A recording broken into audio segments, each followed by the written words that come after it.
The future is unknowable. Unless, of course, you have a time-traveling DeLorean and some plutonium handy.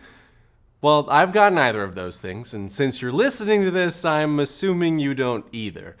What we do have as business owners is access to data from the past that can inform our decisions about the future. This data can be incredibly useful in our understanding of what our future expenses might be.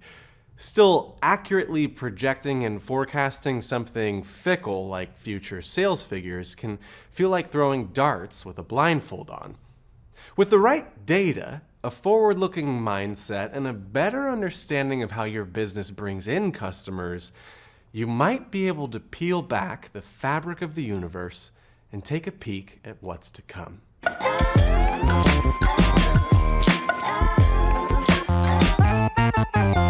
Welcome back to The Profit Plot, a podcast where we help small business owners unlock the story behind their profitable business by unpacking one complex financial topic at a time.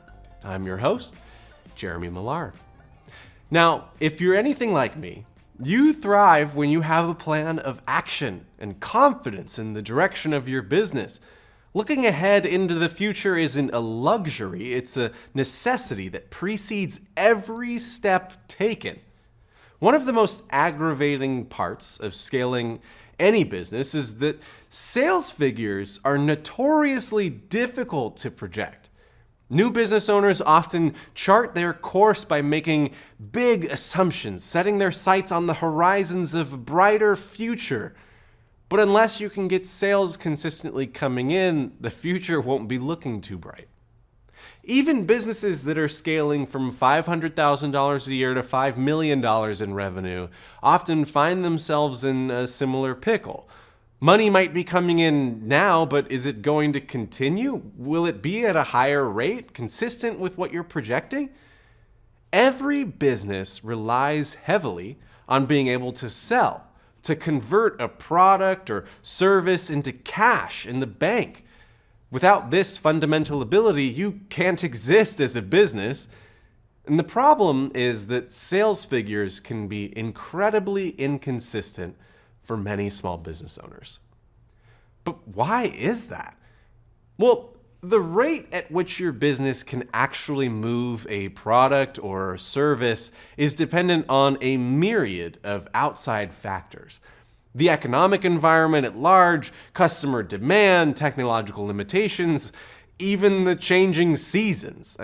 These external factors have always existed and will continue to affect every business in the market.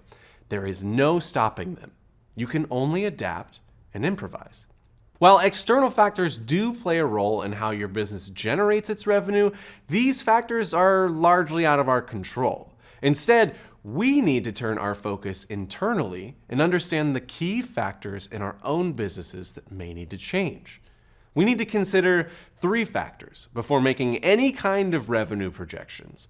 First, we need to define our expectations around what a forecast entails. Second, we must understand our financial history. And third, we have to be able to adapt internally. Let's dive in. Whether you're setting them or not, and a signature part of being human is having expectations. We get upset when we express a need to our business partner that goes unmet. We like to make assumptions or predictions about what will happen by the end of a good book. We think that our business will be successful according to our projections because of our unbridled skill. Plot twist, that's not always the case. Inherent to making a forecast of any kind, an assumption of any kind, is what's called a presupposition. Presuppositions are internal expectations that exist before having started something, whether it's a project or some other kind of endeavor. We presuppose, meaning that we assume before in all kinds of situations. When I interview a new candidate for a job, I suppose that I've done a good job of weeding out the bad eggs. I'm assuming that the person I'm about to go into a meeting with is a good candidate based on my experience with their resume, or perhaps by reading their cover letter, or even just meeting them via email. These presuppositions aren't necessarily bad. In fact, they help guide many facets of our lives and the ways that we think. That said, if they're not acknowledged beforehand, they can interfere greatly in any aspect of life. I've seen far too many business owners or budding entrepreneurs who've whipped up obscenely generous forecasts and projections based on what they thought they knew. Your brand new machine learning software doesn't exist yet, is going to capture 1% of a multi-billion-dollar market within its first year? Your family mortgage brokerage is planning on expanding aggressively and closing on hundreds of purchase loans in a bear market? Your accounting company is going to burst out onto the scene and immediately be successful without any kind of existing client base in an antiquated industry that AI is going to make extinct within a decade? When you make budgets and forecasts, you need to clearly define exactly what you're going to be assuming going into the process for it to be successful. Are you going to be seeing the same kind of growth rate you've seen within the past 3 months? Are you assuming that a new marketing campaign will massively pay off, allowing you to bring in far more leads than before? Perhaps you've been working with your sales team to increase their closing percentage. Are you planning on that increase happening immediately?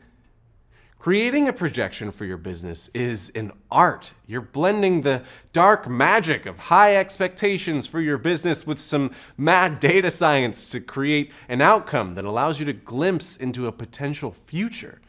If you're not clear about your assumptions, if you're not weeding out the presuppositions that you're carrying into a forecast, if you're not relying on well-documented information, well, your flux capacitor might blow up in your face, Doc. And that brings us to my second point. You've got to endeavor to understand your financial history. When I was completing my MBA, I had a professor who was eccentric. He held a master's in business administration from Oxford, a Juris Doctor, was a practicing lawyer, engineered and designed his own products, and had a PhD in historiography. Naturally, he was my favorite. If you haven't heard of it before, historiography is the study of the methods of historians in developing history as an academic discipline, the methodologies that historians use to record and evaluate history. I have met no one else in my entire life with more specific knowledge about a wide assortment of vaguely interconnected topics. And yet his entire personal history was interconnected by various inflection points. He understood where he'd been and had a firm grasp on the trajectory of the rest of his life. For small businesses, accounting is the detailed account of all financial activity in a business. Some accountants make a great effort to ensure that your financial information is communicated clearly and concisely, whereas others choose to put in minimal effort.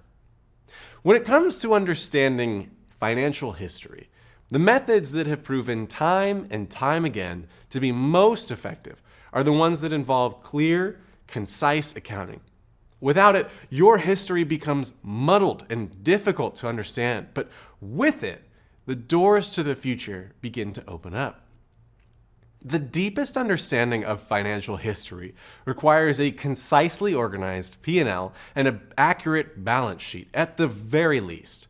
These tools allow you to deeply understand your business's performance during specific periods of time, like a month or a year. You can look back at a month or a year and identify trends and patterns. You can see changes over time compared to prior periods. You'll see areas in which your business can improve and change.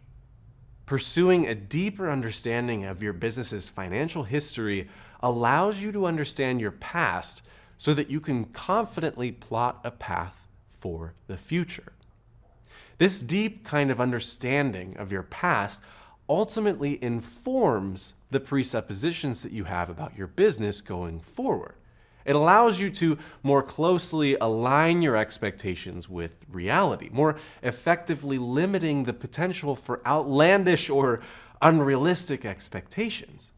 And with a deeper understanding of the assumptions you're making in your financial forecasts and your financial history to guide you, there's really only one aspect to making accurate sales predictions left. While perhaps the most important component of projecting revenue in your business, this can be either the easiest or the hardest part. You and your projections must be flexible, oriented towards success, but malleable. When we make goals, we desperately want to achieve them. We project clear, fixed numbers that we think we can hit. They're clearly defined, hard set markers that reaching will result in our victory. For the good of your business, your sales figures cannot be fixed. Instead, in order to accurately project sales, you have to think in terms of incremental goals and your lead velocity.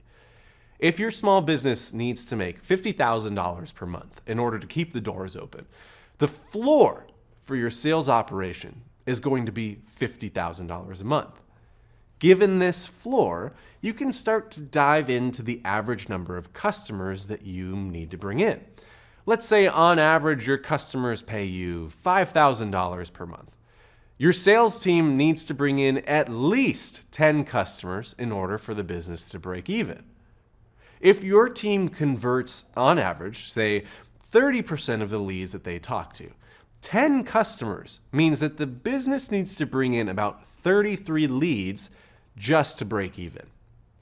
Remember that sales is a fickle beast. It's constantly changing to 100 outside factors that you can't control. Boiling your figures down into manageable numbers like this allows you to identify the things that you can control. You're a small business and generating leads is likely a common component of what you're already doing. Leads come from effective networking, referrals, or marketing. To control the lead flow of your business, you can adjust these other areas. Need to achieve your revenue goals faster? Well, in many circumstances, you can nominally raise the prices of the goods and services that you offer and see a massive increase in revenue. In creating revenue projections, flexibility is crucial.